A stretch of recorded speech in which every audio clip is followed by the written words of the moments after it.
हम बचपन से ही सुनते आ रहे हैं कि हम हिंदू हैं या फिर वो हिंदू है और हम कुछ और। फिर हम जब थोड़े बड़े हुए तो हमारे बड़े बुजुर्गों ने कहा कि हमारे धर्म का नाम हिंदू नहीं बल्कि सनातन है। लेकिन ये हिंदू सनातन इन वर्ड्स का मतलब क्या है? हम सच में हिंदू है या सनातनी या फिर कुछ और क्या भारत में रहने वाले सारे मुस्लिम्स और क्रिश्चियंस हिंदू है? 5th episode of let's think में हम इन्हीं सवालों के जवाब ढूंढेंगे। सोसाइटी के प्रॉब्लम्स को मिलकर सॉल्व करना और भारत के वैदिक नॉलेज और एक्चुअल हिस्ट्री को सबके सामने लाना ही हमारा मिशन है। अगर आप इस मिशन में हमारा साथ देना चाहते हैं तो इस चैनल को सब्सक्राइब कीजिए और हमारे वीडियोस को शेयर करके आपके अपनों तक हमारा ये मैसेज पहुंचाइए। पहले जान लेते हैं हिंदू और सनातन इन दोनों वर्ड्स का मतलब क्या है। हमारे अखंड भारत में सिंधु नाम की एक नदी है। पहले के ज़माने में इस नदी के आसपास जो लोग रहते थे उन्हें सिंधु कहा जाता था। लेकिन फिर जब बाहर से लोग हमारे देश में आने लगे तो उनके प्रोनाउंसिएशन और हमारे प्रोनाउंसिएशन में बहुत डिफरेंस थी। जैसे हम आज भी देख सकते हैं हमारे भारत के लैंग्वेज जैसे हिंदी या संस्कृत के वर्ड बाहर के लोग प्रोनाउंस नहीं कर पाते। जैसे रविंद्रनाथ ठाकुर को रविंद्रनाथ टैगोर बोलते हैं और स्वामी विवेकानंदा के नाम को भी ठीक से प्रोनाउंस नहीं कर पाते।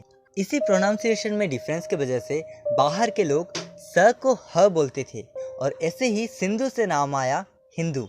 धीरे धीरे ये नाम पूरे दुनिया में फैल गया और भारत के लोगों को बाहर के लोग हिंदू नाम से जानने लगे। अब यहाँ पर समझने वाली बात है कि ये हिंदू नाम जियो लोकेशन पर बेस्ड नाम है। जैसे अमेरिका पर जो लोग रहते हैं उन्हें अमेरिकन्स कहा जाता है। इसका मतलब ये नहीं कि उनका रिलीजन अमेरिका है। वैसे ही भारत पर रहने वाले लोगों को हिंदू कहा जाता है। इसका मतलब ये नहीं कि उनका रिलीजन हिंदू है। अगर वो भारत से कल अमेरिका जाकर रहने लगे और अमेरिका का सिटीजनशिप ले ले तो फिर वो अमेरिकन्स बन जाएंगे और हिंदू नहीं रहेंगे। इसका मतलब हिंदू हमारा धर्म नहीं है। तो क्या सनातन हमारा धर्म है? चलिए पहले जानते हैं सनातन का मतलब क्या है। सनातन मीन्स इटर्नल। सनातन मीन्स एक ऐसी चीज़ जो दुनिया में सबसे प्राचीन है फिर भी सबसे आधुनिक है। जब हम हमारे धर्म के नाम के बारे में सोचते हैं तब हिंदू और सनातन के अलावा एक तीसरा नाम भी निकल कर आता है जो इन दोनों नामों में से ज़्यादा लॉजिकल है और मैं इस नाम को ज़्यादा एक्सेप्ट करता हूँ। वो नाम है वैदिक धर्म। हम प्राचीन काल से ही वेदों में लिखे हुए रूल्स और रेगुलेशंस को मान के ज़िंदगी जीते हैं और हमारी ज़िंदगी को हैप्पी और हेल्दी बनाने के लिए वेदों को एक गाइड की तरह मानते हैं। इसलिए हमारे धर्म को वैदिक धर्म कहा जाता है। वैदिक धर्म में जो नॉलेज है वो हज़ारों साल पहले वेदों में लिखा गया था, लेकिन आज भी वो हमारे मॉडर्न साइंस से बहुत एडवांस है। इसीलिए वैदिक धर्म को सनातन धर्म कहा जाता है जो सबसे प्राचीन है फिर भी आधुनिक है। अब बात करते हैं भारत में रहने वाले अलग अलग रिलीजन के लोग क्या हिंदू है। अगर हम वैदिक धर्म की बात करें तो वो हम एक अलग वीडियो में डिस्कस करेंगे जहां मिशनरीज और मुगल्स के द्वारा कन्वर्शंस करवाए गए उसके बारे में हम जानेंगे।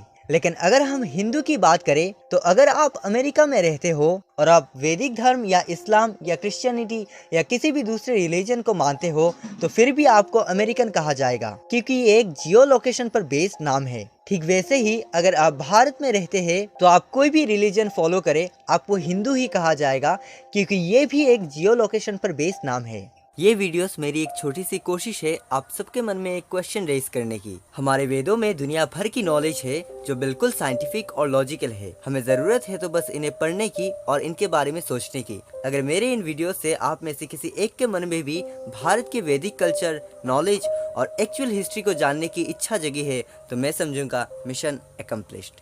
राधे राधे।